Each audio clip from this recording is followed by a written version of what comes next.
din update. And next mall tour nila Alden at Catherine sa SM Baliwag. And sa Sabado na yan, 3 PM at Marquee Mall, 6 PM. And dalawang mall tour sa isang araw. Grabe yun.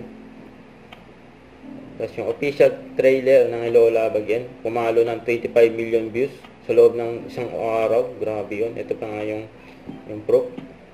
Ayan nakalagay dyan sa screen. At post ng Kat din sa kanilang Instagram. Ayan, let's go. Hello again. Ayan, nasaya pa nga ng Kat din sa kanilang mall tour. Dyan sa Vista Mall Taguig. Ayan sa post ni Nate. Kasama niya ang Kat din dyan sa backstage. May photobomber pa nga sa likod nila. Oh. Si Miss Aubrey Carampel na nag-interview sa kanila sa 24 oras.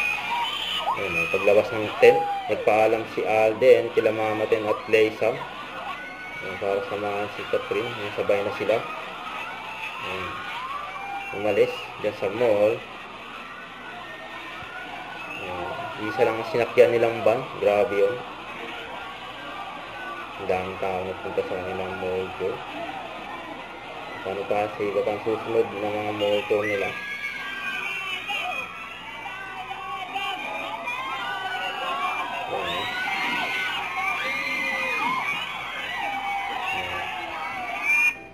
Hanggang sa paglabas nila sa mall, nakabang pa rin mga fans sila.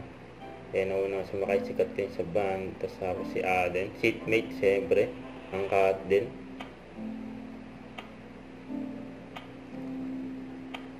Yun o. Masaya mga fans nila na magkasama ang dalawa.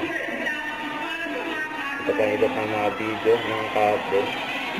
During mall tour, sa Vista Mall Taguig for Lola Bagyan. Post ni Dr. Nilda, yung kasama niya si Catherine, dyan sa CAD. Tapos ito naman post ng bench para kay Alden. Ano, wala pang 2,000 pesos, meron ka ng OOTD ni Alden. Grabe yun. Huwag kalimutan mag-subscribe, click ang notification bell for more update. Ito po ang Richard Atrium Vlog. Bye guys, thank you for watching.